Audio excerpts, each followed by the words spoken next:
warahmatullahi wabarakatuh. Perkenalkan, saya Ahmad Hussein. Saya dari Sekolah Tinggi Ilmu Ekonomi Makassar Maju. Dalam video kali ini, saya akan membahas tentang nilai Pancasila dalam Undang-Undang Dasar Negara.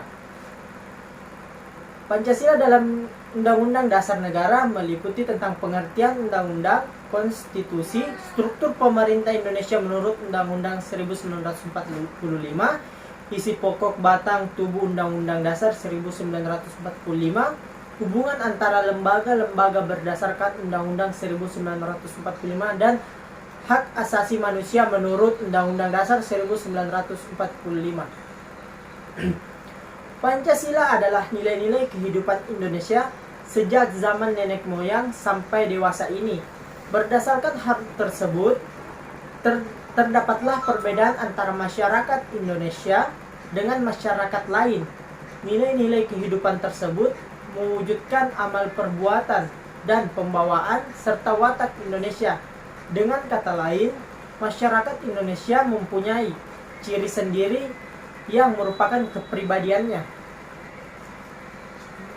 Kita masuk materi pertama, yakni pengertian undang-undang. Undang-Undang Dasar 1945 adalah suatu sumber hukum dasar tertulis atau konstitusi negara yang menjadi dasar dari sumber peraturan-peraturan lain atau perundang-undangan lain yang berlaku di wilayah Negara Kesatuan Republik Indonesia. Undang-Undang Dasar 1945 merupakan sebuah naskah yang meliputi A. Pembukaan yang terdiri dari 4 alinea, batang tubuh yang terdiri dari 16 bab, 37 pasal, 4 pasal aturan peralihan, dan 2 ayat aturan tambahan dan penjelasan yang terdiri dari penjelasan umum dan penjelasan pasal demi pasal. B. Ditetapkan oleh PPKI pada 18 Agustus 1945. C. Diundangkan dalam Berita Republik Indonesia tahun kedua nomor 7 tanggal 15 Februari 1946. Fungsi Undang-Undang Dasar. Setiap sesuatu dibuat memiliki sejumlah fungsi. Sebagai contoh, kunci dibuat dengan fungsi sebagai penutup dan membuka suatu pintu. Dengan demikian, secara sederhana dapat dijelaskan bahwa kunci berfungsi sebagai pembeda antara pemilik dan bukan pemilik sebuah rumah. Dengan demikian halnya dengan Undang-Undang Dasar 1945, apakah sebenarnya yang menjadi fungsi dari sebuah Undang-Undang Dasar 1945 dalam praktek penyelenggaraan negara? Marilah kita bersama-sama membahas hal tersebut. Oke?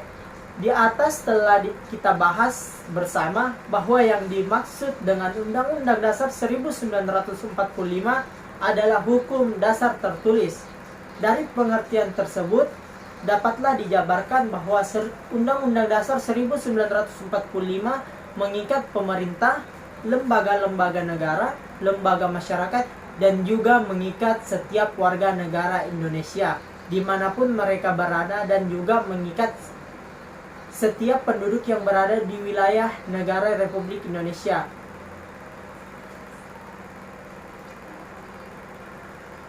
Kemudian, sejarah pembentukan Undang-Undang Dasar.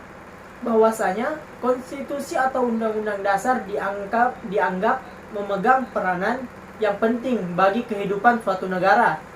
Terbukti dari kenyataan sejarah ketika pemerintah militer Jepang akan memberikan kemerdekaan kepada rakyat Indonesia sesuai janji Perdana Menteri Koiso yang diucapkan pada tanggal 7 September 1944, maka dibentuklah badan yang bernama Dokuritsu Shuyobin Chosakai, atau Badan Penyelidikan Usaha-Usaha Persiapan Kemerdekaan Indonesia atau BPUPKI. Pada tanggal 29 April 1945 yang diketuai oleh Dr. Rajitmat Widioningrat atau Ketua Muda RP Sueroso. yang tugasnya menyusun dasar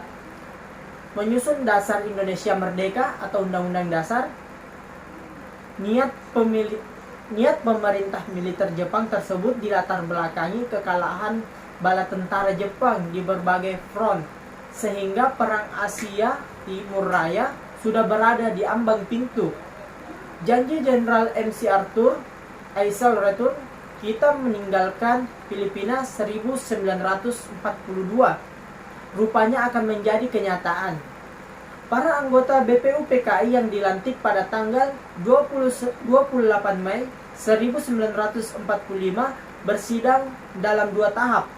Yang pertama, dari tanggal 29 Mei sampai dengan 1 Juni 1945 untuk menetapkan dasar negara dan berhasil merumuskan Pancasila yang didasarkan pada pidato anggota Soekarno pada 1 Juni 1945. Kedua, dari tanggal 10 sampai 17 Juli 1945 yang berhasil membuat Undang-Undang Dasar. Oke. Adapun ketua sidang pembentuk sebuah panitia yang terdiri dari 8 orang yang diketuai oleh Insinyur Soekarno yang disebut Panitia 8. Pada tanggal 22 Juni 1945 diadakan pertemuan antara gabungan paham kebangsaan dan golongan agama yang mempersonalkan hubungan antara agama dengan negara. Dalam rapat tersebut dibentuk Panitia 9, terdiri dari Dr. Andes Mohatta, MRA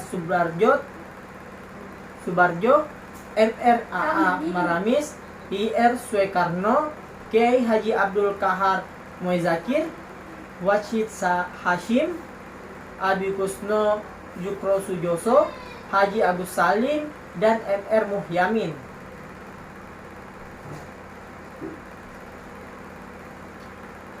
Kita lanjut ke materi yang selanjutnya, konstitusi. Konstitusi terdapat beberapa istilah konstitusi, begitu pula dengan diketahui sifatnya. Salah satunya adalah tertulis dan yang tidak tertulis. Konstitusi mulanya dibentuk penguasa yang memiliki kekuasaan untuk membentuk konstitusi. B. Konstitusi. Terdapat beberapa istilah konstitusi, begitu pula dapat diketahui sifatnya. Salah satunya adalah tertulis dan yang tidak tertulis. Konstitusi pada mulanya dibentuk penguasa yang memiliki kekuasaan membentuk konstitusi. Tetapi perkembangan tampak bahwa konstitusi serta kaitannya dengan tumbuhannya. Teori kedaulatan rakyat. Dilihat dari isi secara umum, konstitusi merupakan aturan dasar yang memuat cita-cita politik rakyat. Oke, kita lanjut ke materi selanjutnya tentang struktur pemerintahan Indonesia menurut Undang-Undang Dasar 1945. Demokrasi Indonesia merupakan sistem pemerintahan dari rakyat, dalam arti rakyat sebagai asal mula kekuasaan negara, sehingga rakyat harus ikut serta dalam pemerintahan untuk mewujudkan suatu cita-citanya. Demokrasi di Indonesia sebagaimana tertuang dalam Undang-Undang Dasar 1945 mengakui adanya kebebasan dan persamaan hak, juga mengakui perbedaan serta keanekaragaman, mengikat Indonesia adalah Bhinneka Tunggal Ika. Kita lanjut ke materi selanjutnya, isi pokok batang tubuh Undang-Undang Dasar 1945. Yang pertama itu amandemen pertama. Perubahan ini meliputi 9 pasal 16 ayat yang ditetapkan pada tanggal 19 Oktober 1999, yaitu pasal 7 tentang pembatasan masa jabatan presiden dan wakil presiden, pasal 13 ayat 2 dan 3 tentang penempatan dan pengangkatan duta Yang ketiga, pasal 5 ayat 1 tentang hak presiden mengajukan RRU kepada DPR. Yang keempat, pasal 14 ayat 1 tentang pemberian rasi dan rehabilitasi. Yang kelima, tentang pasal 15 tentang pemberian tanda jasa, gelar, serta kehormatan lainnya. Yang keenam, pasal 9 ayat 1 dan 2 tentang sumpah presiden dan wakil presiden. Yang ketujuh, pasal 21 tentang hak DPR untuk mengajukan RUU. Yang ke-8, pasal 14 ayat 9 tentang pemberian abolisi dan amnesti. Yang ke-9, pasal 20 ayat 1 sampai 4 tentang DPR. Yang ke-10, pasal 17 ayat 2 dan 3 tentang pengangkatan menteri. Adapun amandemen kedua, perubahan ini tersebar dalam 7 bab yang ditetapkan tanggal 18 Agustus tahun 2000, yaitu bab 9A tentang wilayah negara, dan bab selanjutnya tentang pemerintahan daerah, tentang hak asasi manusia, tentang Dewan Perwakilan Daerah, tentang bahasa bendera, lagu kebangsaan dan lambang negara, tentang penduduk dan warga negara, tentang pertahanan dan keamanan. Pada amandemen ketiga, perubahan ini tersebar 7 bab yang ditetapkan pada tanggal 9 November 2001, yaitu tentang MPR, tentang bentuk dan kedaulatan, tentang BPK Badan Pemeriksa Keuangan, tentang kekuasaan pemerintah negara, tentang DPR, tentang Kementerian Negara, tentang pemilihan umum. Pada amandemen keempat, perubahan meliputi 19 pasal yang terdiri dari 31 butir ketentuan serta 1 butir yang dihapus, yang ditetapkan pada tanggal 10 Agustus 2002. Pada amandemen keempat ditetapkan bahwa Undang-Undang Dasar 1945 sebagaimana telah diubah merupakan Undang-Undang Dasar 1945 yang ditetapkan pada tanggal 18 Agustus 1945 dan berlakukan kembali melalui Dekret Presiden 5 Juni 1959. Dari video kali ini saya bisa menyimpulkan bahwa dalam undang-undang negara nilai Pancasila sangat berperan penting karena Pancasila dan undang-undang saling berhubungan erat dan tidak bisa dipisahkan, dan nilai Pancasila telah dicantumkan dalam Undang-Undang Dasar 1945 mengenai kemasyarakatan, keadilan, persatuan, dan kesatuan agar terwujudnya masyarakat Pancasila. Untuk mewujudkan masyarakat Pancasila diperlukan suatu hukum yang berisi norma-norma, aturan-aturan, atau ketentuan-ketentuan yang harus dilaksanakan dan ditaati oleh setiap warga negara Indonesia. Hukum yang dimaksud yaitu Undang-Undang Dasar 1945 sebagai hukum dasar tertulis di negara kita, Indonesia, agar terwujudnya masyarakat yang Pancasila.